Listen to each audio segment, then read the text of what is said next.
ರಾಘವೇಂದ್ರ ಸ್ವಾಮಿಗಳು ಕಲಿಯುಗದ ಕಾಮಧೇನು, ಕೇಳಿದ ವರವನ್ನು ಕೊಡುವ ಕಲ್ಪವೃಕ್ಷ.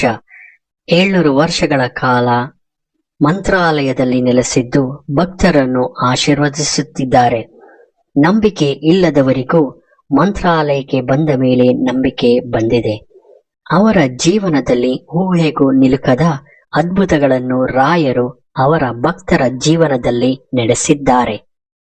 ಅಂತಹ ರಾಯರ ಒಬ್ಬ ಅತ್ಯಂತ ಪ್ರಿಯವಾದ ಭಕ್ತರಾದ ಅಪ್ಪಣ್ಣಾಚಾರ್ಯರ ಕತೆ ಇದು.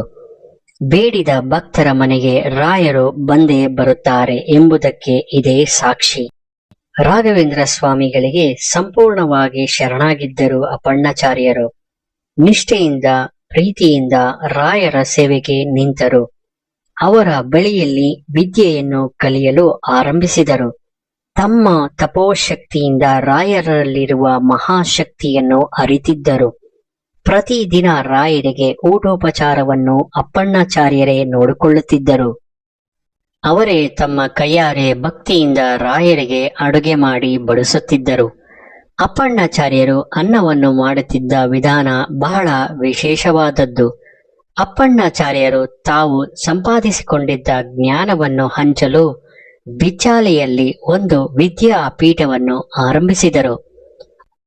ಆ ಶಿಷ್ಯರ ಭಿಕ್ಷೆಯಿಂದ ಸಿಕ್ಕ ಅಕ್ಕಿಯನ್ನು ಅಪ್ಪಣ್ಣನವರು ಜಪದ ನಂತರ ಒಂದು ಜೋಳಿಗೆಯಲ್ಲಿ ಹಾಕುತ್ತಿದ್ದರು. ಆ ಜೋಳಿಗೆಯನ್ನು ಬಿಚ್ಚಾಲೆಯಲ್ಲಿದ್ದ ಅರಳಿ ಮರಕ್ಕೆ ಕಟ್ಟುತ್ತಿದ್ದರು. ಅನಂತರ ದೈವ ಸ್ಮರಣೆ ಮಾಡಿ ತೀರ್ಥವನ್ನು ಪ್ರೋಕ್ಷಣೆ ಮಾಡಿದ ನಂತರ ಅದ್ಭುತ ಎದುರಾಗುತ್ತಿತ್ತು.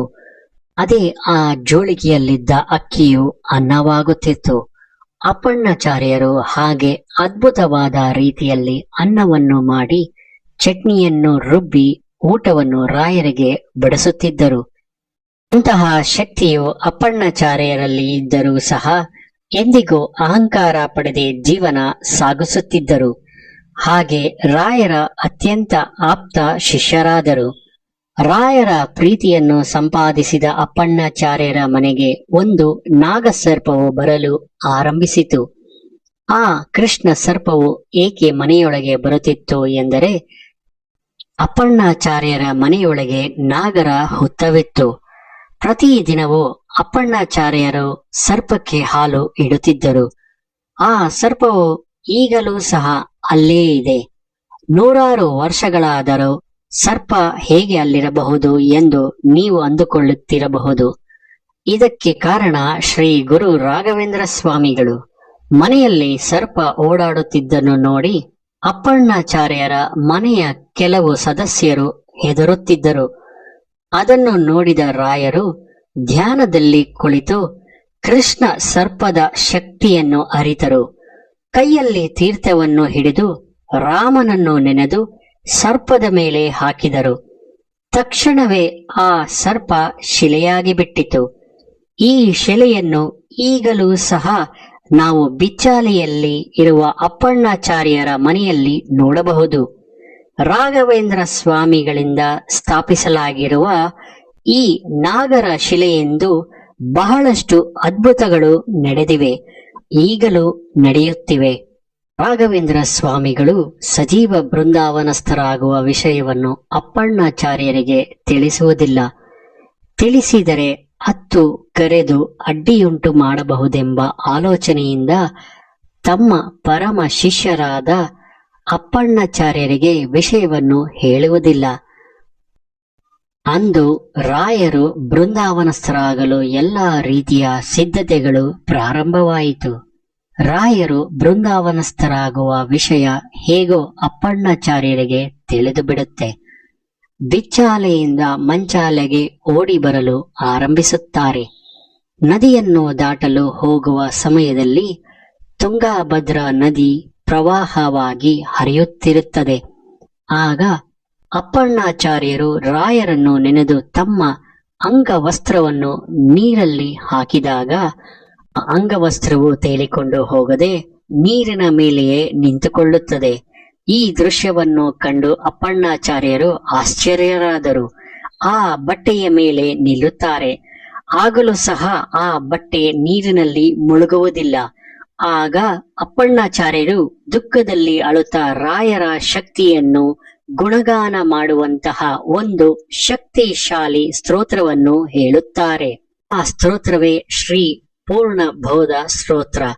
ಅಪ್ಪಣ್ಣಾಚಾರ್ಯರು ಪೂರ್ಣ ಬೋಧ ಸ್ತೋತ್ರವನ್ನು ಹೇಳಲು ಆರಂಭಿಸಿದ ಕೂಡಲೇ ಪ್ರವಾಹವಾಗಿ ಹರಿಯುತ್ತಿದ್ದ ತುಂಗಾಭದ್ರಾ ನದಿಯು ದಾರಿಯನ್ನು ಬಿಡುತ್ತದೆ. ಅಪ್ಪಣ್ಣಾಚಾರ್ಯರು ಸ್ತೋತ್ರವನ್ನು ಹೇಳುತ್ತಾ ದುಃಖದಿಂದ ಮಂಚಾಲೆಗೆ ವೇಗವಾಗಿ ಬರುತ್ತಿರುತ್ತಾರೆ.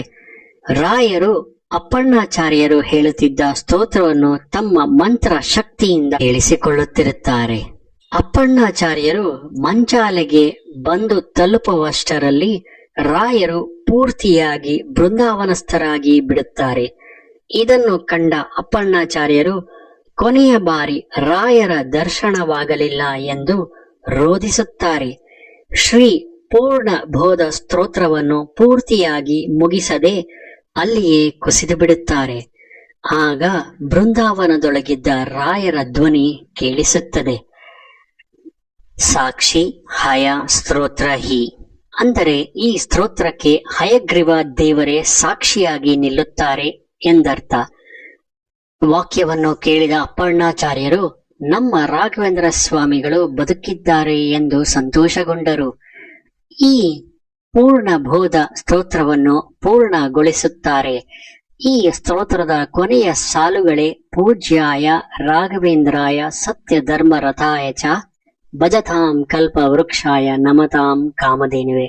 ಸ್ತೋತ್ರವನ್ನು ಅಪ್ಪಣ್ಣಾಚಾರ್ಯರು ಪೂರ್ಣಗೊಳಿಸಿದ ನಂತರವೇ ಬೃಂದಾವನದ ಬಳಿ ರಾಯರು ಪ್ರತ್ಯೇಕವಾಗಿ ಅಪ್ಪಣ್ಣಾಚಾರ್ಯರಿಗೆ ದರ್ಶನ ನೀಡುತ್ತಾರೆ. ಈ ಶ್ಲೋಕವೇ ನನ್ನ ಬೃಂದಾವನಕ್ಕೆ ಮುಖ್ಯ ಮಂತ್ರವಾಗುತ್ತದೆ ಎಂದು ಆಶೀರ್ವಾದಿಸುತ್ತಾರೆ. ರಾಘವೇಂದ್ರ ಸ್ವಾಮಿಗಳು ಕಾಣಿಸಿಕೊಂಡ ನಂತರ ಅಪ್ಪಣ್ಣಾಚಾರ್ಯರಿಗೆ ಒಂದು ಕಡೆ ದುಃಖವಾದರೆ ಮತ್ತೊಂದು ಕಡೆ ಸಂತೋಷವಾಗುತ್ತದೆ. ನಾಳೆಯಿಂದ ನಾನು ಯಾರ ಸೇವೆಯನ್ನು ಮಾಡಲಿ? ನೀವು ಇಲ್ಲದಿದ್ದ ಮೇಲೆ ನನ್ನ ಜೀವನ ವ್ಯರ್ಥ, ನಾನು ಜೀವ ಬಿಡುತ್ತೇನೆ ಎಂದು ಹೇಳಿದಾಗ ರಾಯರು ನೀವು ಬಿಚ್ಚಾಲೆಗೆ ಹೋಗಿ ನಾನು ಜಪ ಮಾಡುತ್ತಿದ್ದ ಸ್ಥಳಕ್ಕೆ ಬಂದು ಪ್ರತಿದಿನವೂ ನಿಮ್ಮ ಸೇವೆಯನ್ನು ಮೊದಲು ಪಡೆಯುತ್ತೇನೆ ಎಂದು ಮಾತು ಕೊಡುತ್ತಾರೆ. ಬಿಚ್ಚಾಲೆಗೆ ಬಂದು ಅಪ್ಪಣ್ಣಾಚಾರ್ಯರು ಒಂದು ಏಕಶಿಲಾ ಬೃಂದಾವನವನ್ನು ಪ್ರತಿಷ್ಠಾಪಿಸುತ್ತಾರೆ. ರಾಯರು ಪ್ರತಿದಿನ ಬಂದು ಅಪ್ಪಣ್ಣಾಚಾರ್ಯರಿಗೆ ಮೊದಲು ದರ್ಶನವನ್ನು ನೀಡಿ ಅವರ ಸೇವೆಯನ್ನು ಪಡೆಯುತ್ತಾರೆ. ಇಂದಿಗೂ ಸಹ ಅದು ಮುಂದುವರೆದಿದೆ. ಬಿಚ್ಚಾಲೆಯಲ್ಲಿ ಮುಂಜಾನೆ ಪೂಜೆ ಸಲ್ಲಿಸುವ ಕೆಲವರು ರಾಯರನ್ನು ಜ್ಯೋತಿ ರೂಪದಲ್ಲಿ ನೋಡಿರುವುದಾಗಿ ಹೇಳುತ್ತಾರೆ. ಪ್ರತಿ ದಿನವೂ ರಾಯರ ಜ್ಯೋತಿಯ ರೂಪದಲ್ಲಿ ಮಂತ್ರಾಲಯದಿಂದ ಬಿಚ್ಚಾಲೆಗೆ ಬಂದು ತಮ್ಮ ಸೇವೆಯನ್ನು ಪಡೆಯುತ್ತಾರೆ.